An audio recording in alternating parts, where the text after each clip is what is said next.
Welcome to Great Loop Radio, brought to you by America's Great Loop Cruisers Association. We're dedicated to sharing Great Loop information and inspiration with those actively cruising, planning for, or dreaming about a Great Loop adventure. This is Kim Russo. I'm the director of AGLCA. Today we're going to start what we expect to be a monthly series, and it's all about finding the perfect boat. And we know that that's a big issue right now, the market being what it is. But this is always a hot topic because anyone who's new to the idea of the loop, most people don't have their looping boat and are looking for what's the perfect boat for them. And that's one of the frequently asked questions is what's the best boat for the loop? So we are going to start this series. We're looking to do this probably on the first week of every month. And our first guests are Mark and Catherine. They are AGLCA members, and it was actually their idea for this topic because they kind of built a process for this and have an interesting story, and as do many others. So we're going to bring Mark and Catherine in just a minute. As always, I want to take a moment to recognize and thank our Admiral sponsors who support AGLCA at the highest level. They are Curtis Stokes and Associates, Passage Maker Trawler Fest, Skipper Bob Publications, and Waterway Guide Media. As always, we encourage our listeners to support these businesses that support the Great Loop. And with that business out of the way, Mark and Catherine, welcome to Great Loop Radio, and thanks for joining me. Hi, Kim. Thanks, Kim. Yeah, so let's start off. As I said, you're kind of newer members to AGLCA, but you've attended a lot of our virtual events at this point. But tell us a little bit about yourselves and what made you decide to buy a boat. Well, it's an interesting story. We grew up very differently. Catherine grew up on a lake in New Jersey, and I grew up where the nearest lake to me was one that you didn't want to go to. It was muddy, brown, yucky. You had to wear shoes, and I just never went. So as we got to the point where we were ready to kind of take the next chapter in our life and we were looking to move somewhere, we started looking, and Lake Norman, North Carolina came up. And it was one of the places that I had driven across the bridge and seen a lake and said, wow, that is just beautiful. So we came to Lake Norman and had the opportunity to just be in a boating community. And I had no experience whatsoever. And Catherine said, we need to get a boat. So that started our journey. And we're newlyweds, and we're super excited about that. We're in different careers. I work for a major technology company, and Catherine works at a university in the College of Education. So we did start with Lake Norman and getting him. Well, we joined the boat club first. Did you say the boat club? Okay. So when we got here, we lived on the lake. The first thing we did was join a boat club. So we figured it was a good way to kind of dip our toe in the water, get to experience that boating lifestyle a little bit, and have someone there to help us dock, get in and out of those slips, which was highly stressful at the beginning of the process. And we look back now and we kind of giggle at ourselves, like how little we knew back at the beginning of the journey. And over time, we got to the point where you had to return the boat by 5:30, and all we wanted to do was stay out on the lake and watch sunsets. And so we knew, okay, this is not going to work. We need to buy our own boat. So we started going to a couple of boat shows. We went down to Charlotte and then some of the local boat shows. And we ended up with a 23-foot Manitou pontoon, which also was great for a while, until we went on vacation and chartered a catamaran down in BVI. It was just supposed to be this lovely vacation. And we got the bug for the boating lifestyle. And so that trip, we spent most of the trip thinking, how are we going to get back here? And we hired a captain while we were down there who was fantastic. But the whole time, Mark wanted to learn how to captain that boat himself. So he was side by side with our captain, kind of learning the ins and outs of that catamaran and how to navigate BVI. And so we kept thinking, okay, we want to come back and be able to do this ourselves. And then that conversation just continued to grow with, well, we could spend lots of time on the water. And eventually we came across the Great Loop and started exploring bigger and better things. So our dreams just grow every time we sit down in the evening with a laptop and, boat searches. And I hear that from so many members that, it's a great way to connect in the evenings when you're still working and dreaming about the Great Loop is the boat search and what do you want in the boat. So as you were moving, kind of through this journey and realizing that the pontoon boat is great on your lake, but probably not for the Great Loop, how did you begin the search for your Great Loop boat? Because you've told me you're both planners, and you've shared some of your planning materials, but where did you start when you came to this realization that you wanted to buy a boat and do the Great Loop?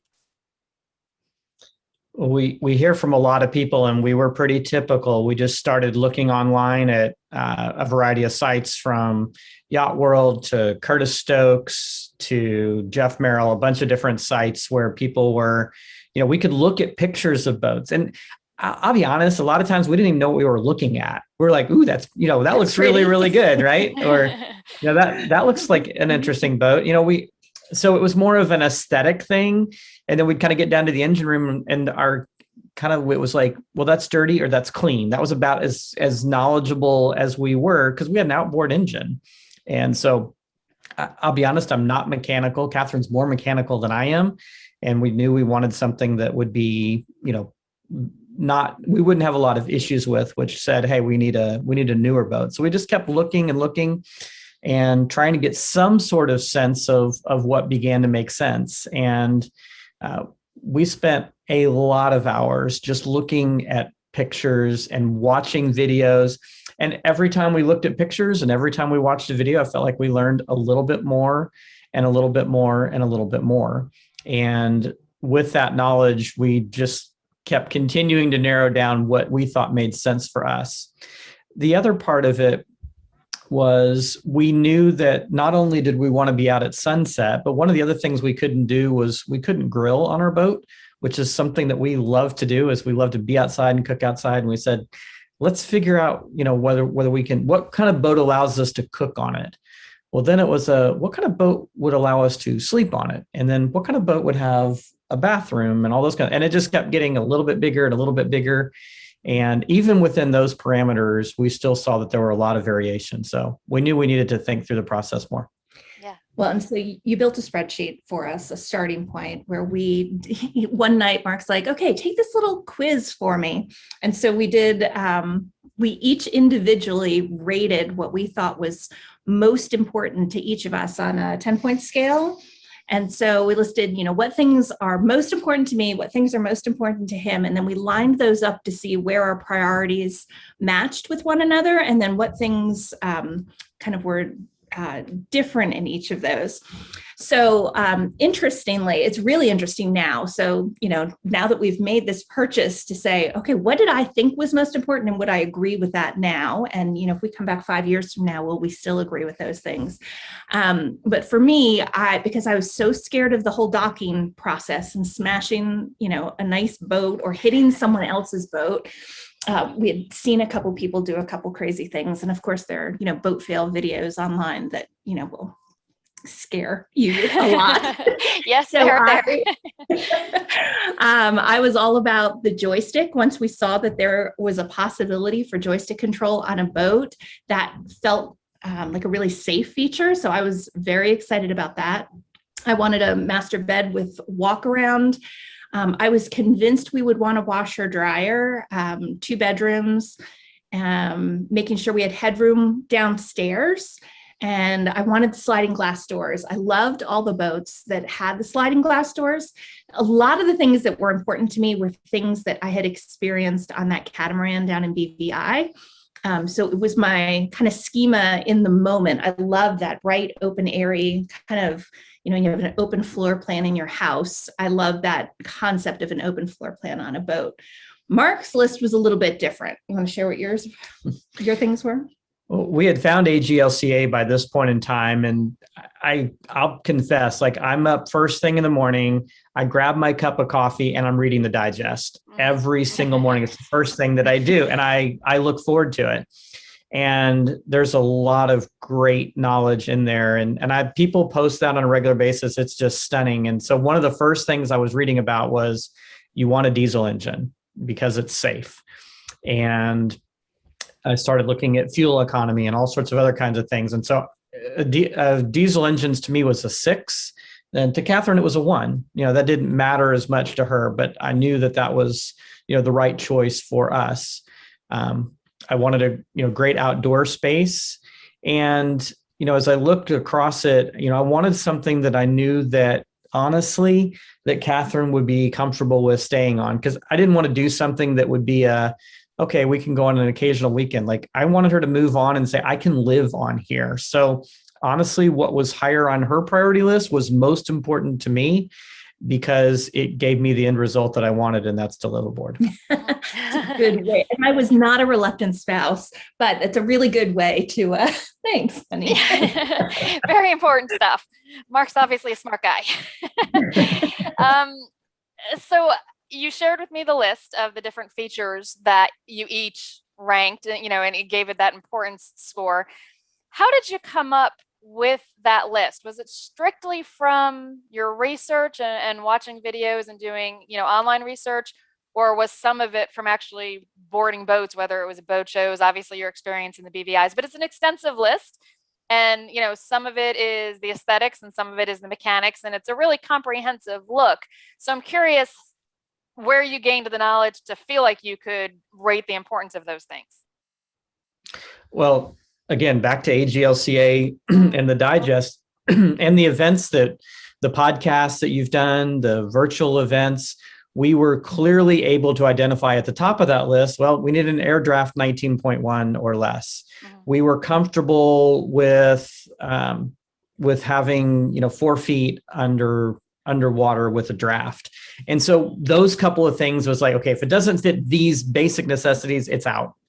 And then it was more, I think, as Catherine said, the experience in the BVI, we were on an Aquila and just loved that experience. And so a lot of it was, oh, that was so nice to be able to do this or to do that. And that's where the walk around bed became super important, because we're a make our bed every morning kind of couple, right? So being able to do that, crawling into the engine room on that catamaran was really interesting. And I thought, I want to be able to get into the engine room, and I want to be able to stand up. So some things like that became important. And then it was also looking at, as we walked onto other boats, or even as we looked at other boats, we're like, what would it be like to live on there? And one of the questions that we asked ourselves a lot was, can you see yourself living on this boat? And there were a lot of boats we just said, I can't see us living there. Or Catherine would say, I can't see myself living there. So if either of us said, hey, we can't see it, then it was out. So, and I think the other piece is there's a boat that you get for the BVI, right? There's a boat for open water sailing, and then there's a boat for the Great Loop. And so we had to start thinking about, okay, our current boat is a pontoon. Do we need a step boat to help us get to the point where we could have a bigger boat? And then is the bigger boat, our main boat, is that the boat that we end up retiring on, down the road? Or is the loop boat the boat, or is there another boat that comes after the loop boat? And one of the challenges we saw, and I read a lot, Mark does the forum, I read a lot on the Facebook groups. So that's my morning and nighttime reading. Were conversations about managing locks. A lot of people saying, well, can you take a catamaran? And yes, you could do anything. You can use a jet ski, you can use a catamaran. But the people that were using a catamaran, how they were, struggling in some areas, with the size of the boat and finding dock marina space, that it wasn't impossible, but it wasn't as easy as it could have been. So I think those came into our conversation points, where I love the look and feel of the catamaran, but we needed something that was also manageable for this life experience that we wanted to have. Yeah. So, and you mentioned the idea of a step boat, kind of, something between the pontoon and the loop boat. You also kind of ranked your priorities for the step boat, but in the end, you didn't go with the step boat. Tell us about how that decision went and the process behind that. Well, we looked at this. Do we jump all the way and go right up to the boat that we could take on the loop, or do we do something that we can see, you know what, we need to learn a little bit more, and frankly, if we mess something up, like it's less expensive error. And so there were a lot of mathematical calculations financially. Like if you go to a kind of a mid-range boat for us to learn on, there's benefits to that, but there's also a cost. So you go to sell it, you got to buy another one. So there was a dollars and cents kind of piece to that conversation. And we knew that if we did a step boat, as we called it, that there were some features that would be required for the loop that weren't necessarily required for a step boat. Some of them, just some of the basic kinds of things, like we don't really have to deal with many bridges here. Lake Norman's pretty large. It's about has 500 miles of coastline, and we took our pontoon all the way north and back home, and it took us all day long to do that. We tend to like to go a little bit slow and just appreciate what's around us. So as we looked at some of those choices around the step boat, we merged what we thought, okay, this is what we would need on a step boat. And then we also compared that to the loop boat. And we said, okay, what are the features that we know we need here? What are the features here? And then we looked at boats and said, which boats have both of these? So if we decided, okay, the step boat really works. So we looked pretty closely at a 36-foot boat. And we thought, we think we could really do this. And from being on the lake standpoint, it made a ton of sense. When we looked at it from a loop standpoint, the amount of storage, it was like, there's no way we're going to be able to do this. But it met nearly every other thing that we wanted, except it didn't have a Flybridge and it didn't have the right amount of storage. So at the end of the day, we were like back and forth. And it came down one day to an opportunity that we couldn't pass up. Yes, and I want to jump into that. I want to hear the big news of what you chose. But let's take a quick break and play a message from one of our sponsors, and then we'll come back and see where this process that you went through aligned. Because one of the things I love about your story is I think you did a really, really interesting, neat job of combining the very practical, but also paying homage to that, just the feeling you get, can I live on this boat? And, you know, the aesthetics of the bright, airy open. So we're going to stop for a moment and play this message. When we come back, we'll hear what the boat is. Back in a moment. Did you know that every mile of the Great Loop is covered by Skipper Bob guides? Its mile-by-mile format is a great planning tool and essential at the helm. On the most popular routes and side trips, Skipper Bob covers preparation, navigation, bridges and locks, and the best places to visit. Skipper Bob guides are updated each year, and its website keeps you current with navigation alerts and cruising news. To check it out, go to skipperbob.net. Skipper Bob is a proud Admiral sponsor of AGLCA. We're back on Great Loop Radio. We are launching today a brand new series about how some of our members planned for, searched for, and found their Great Loop boat. So today we're chatting with Mark and Catherine. So tell us, what is your Great Loop boat that you purchased already? Well, we're really excited. We have a Regal 42 Fly. It's a 2019 model, and it has diesel engines. It's their Volvo Penta IPS 500s. It has the joystick and Seakeeper. It has a Seakeeper, which was another thing that we were kind of looking for. It was on that'd be great to have, but it wasn't a requirement. But we were super happy when we found one that had it, and it has 2 staterooms, has 1 head, and it's a split kitchen. So upstairs we have, I guess, what we'd call the primary kitchen, and then downstairs is more like a up in the morning, get coffee and beverage kind of station. So we're super happy with it. So you had your list of your important features for each of you and kind of the average of your 2 scores. So was it missing? Was the 42 Regal Fly missing any of the key features? You know, because every boat is a compromise at some point. So anything you wished it had that it didn't? So on the top of my list was washer dryer. And we know everyone says, oh, you're going to find plenty of washers and dryers at marinas along the way. I know my husband who likes to do laundry every single day. So that was like high on the list. And we did not have a washer dryer on this boat. But when we were looking at it, one of the things that Mark did was get in and we looked at one of the closets that we could, if we decided to, we could convert. So we have, the boat as is, and there are a couple of I would have loved a makeup table or a desk for us if we're working from the boat downstairs. And so we found a couple of things where if we wanted to do some retrofitting, we had that possibility. But I think washer dryer was the only thing we didn't have. I don't know. What else? One of the other things that we had read a ton about was you want to be able to walk around your boat really easily. Yeah. And our boat has a 17-inch walkway around the boat. The first time that we got on it and tried to walk around, we were like, oh my goodness, this is not near wide enough. We must need 3-foot walkways and this little moving escalator kind of. We didn't know really what we needed. Cruise ship decks. No. Yeah. But the only thing that we had done was to walk around at boat shows, and the boat's not moving. And so we had an opportunity at an in-water boat show to walk on the Regal 42, and it was still a little bit, but now we've had this for 5 months, and now we walk around, we're like, what were we thinking? Yeah. This is plenty wide. So Yeah. it's really not a problem.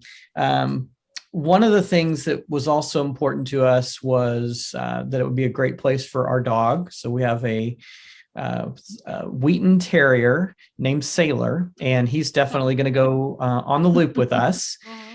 He likes all the walk around, and he loves to jump around and go sit up on the front. We'll actually be sitting there, and all of a sudden we look up and he's up on the bow, hanging out on the lounger.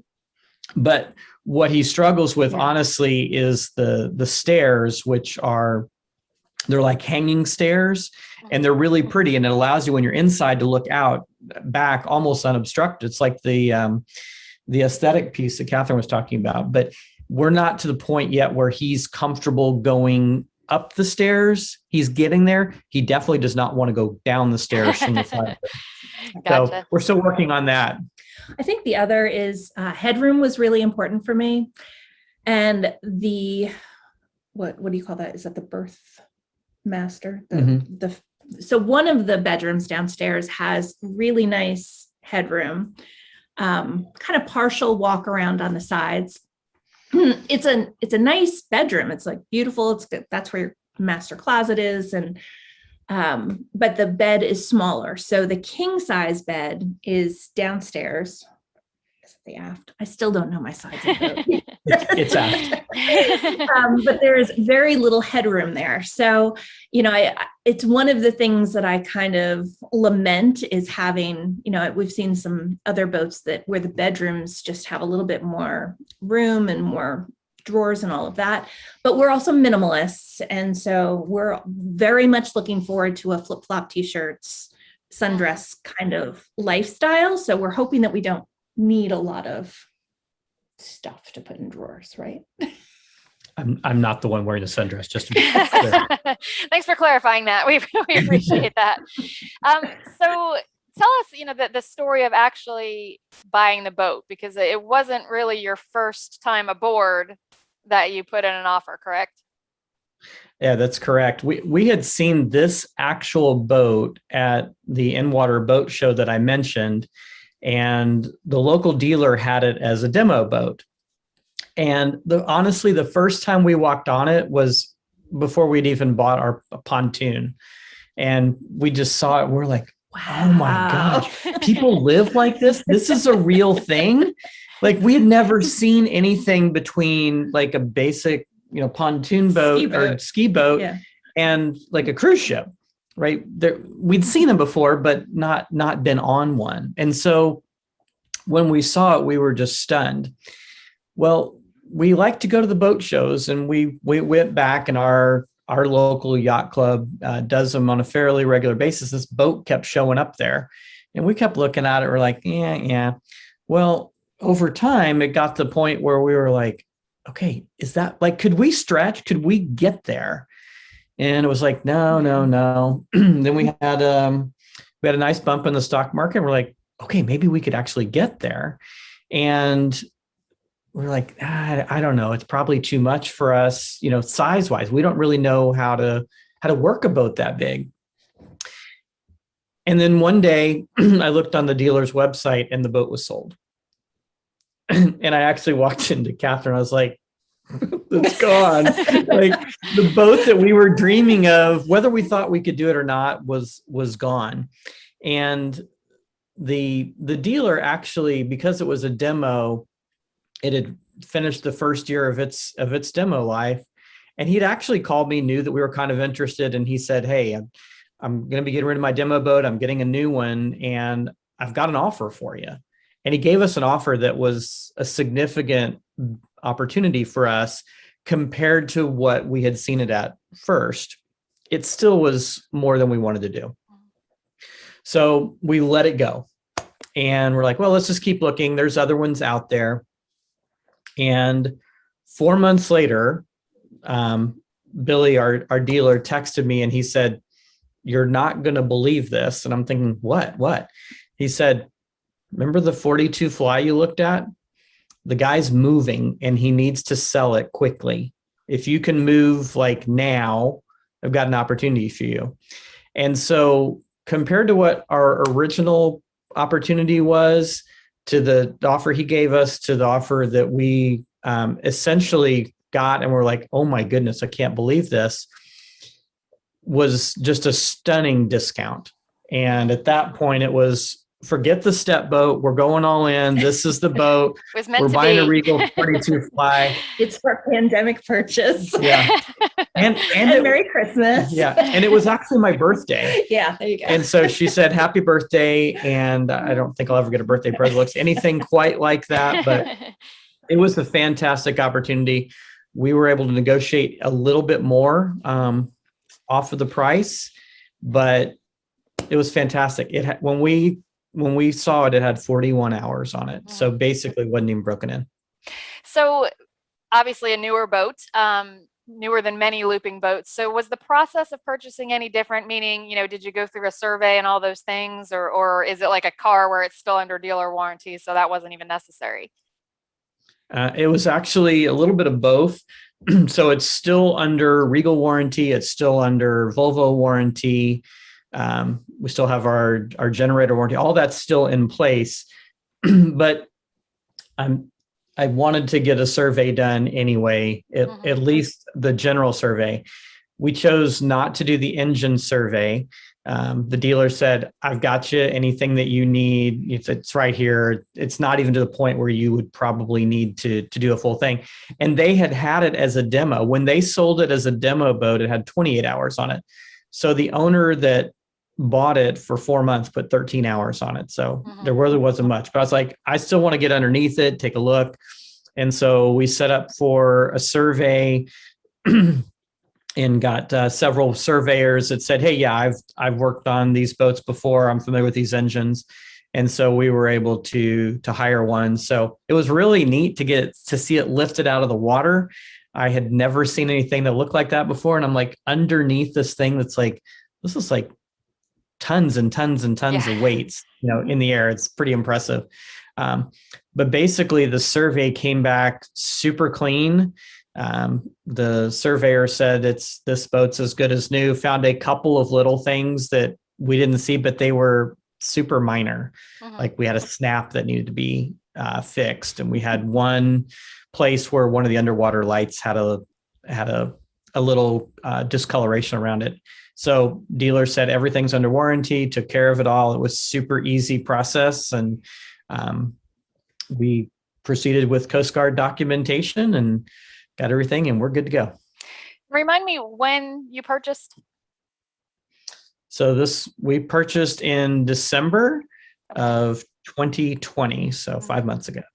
So tell us about insurance, because that's a big issue for lots of people right now. You were making a pretty substantial jump up in the size of the boat. Did you have any struggles with finding insurance? So we have read all of the stories that people are worried about finding insurance. I think we were lucky and just got on the front end of that. Going from 23-foot pontoon to a 42-foot sport yacht was a big jump for us. We did not have trouble. I called my local State Farm agent who handles our cars, had our boat before, everything else, and just said, hey, looking at this, can you get a quote for me? Got a quote, and then just went on AGLCA website and checked with a couple of sponsors and sent them the same information. Got a couple of quotes back there, including we also got a quote from one company that said, no, we won't insure you because you don't have enough experience on this boat. The other companies didn't seem to have a problem. So I think we were just fortunate. We ended up staying with our local rep. It was a little bit higher, but we knew having all of our insurance bundle was great. Now, the one company that turned us down said, please call us in 2 years when you have more experience. We'd love to have you on board.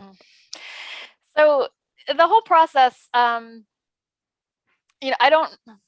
there's a difference for a lot of people between going to boat shows and boarding boats, like the first time you boarded this boat, and really truly actively shopping for their Great Loop boat. So were you really, actively shopping had this opportunity not come along? And I guess what I'm leaning towards is, how did you travel to see other boats, or was this truly just kismet that the boat you wanted happened to come available with a great opportunity?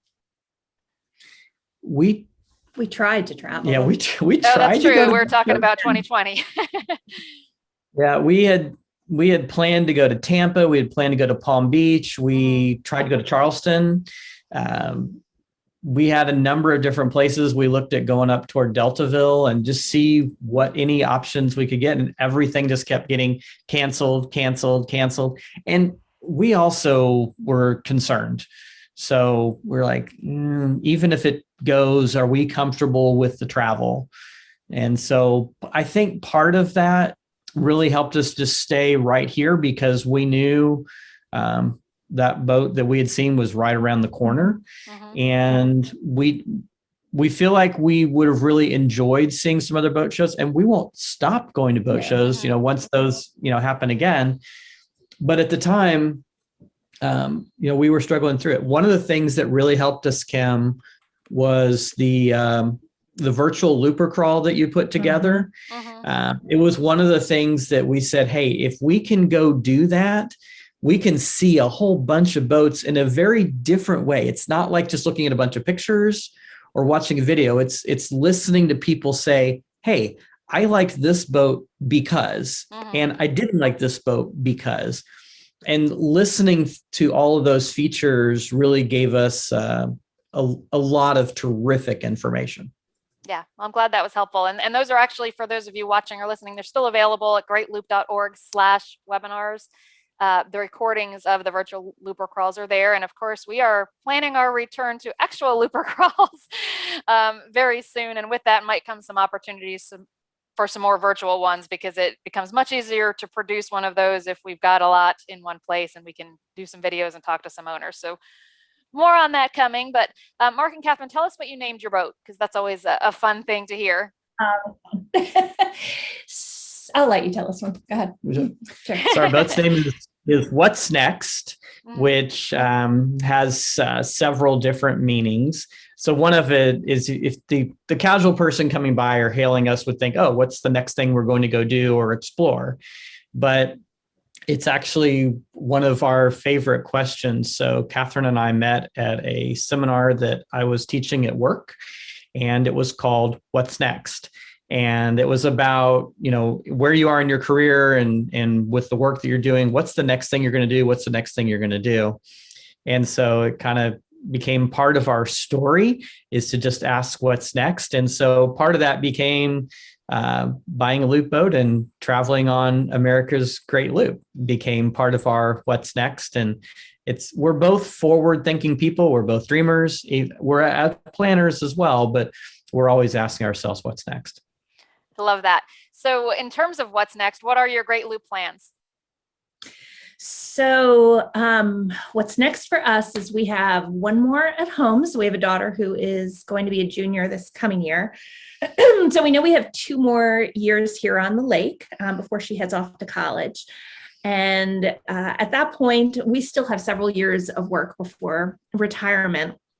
So our what's next is to take our boat out to the ICW, find a different home port marina, and spend a couple years going up and down the East Coast and exploring before our little one is ready to completely fly the nest, and we're ready to officially retire and then start our Great Loop.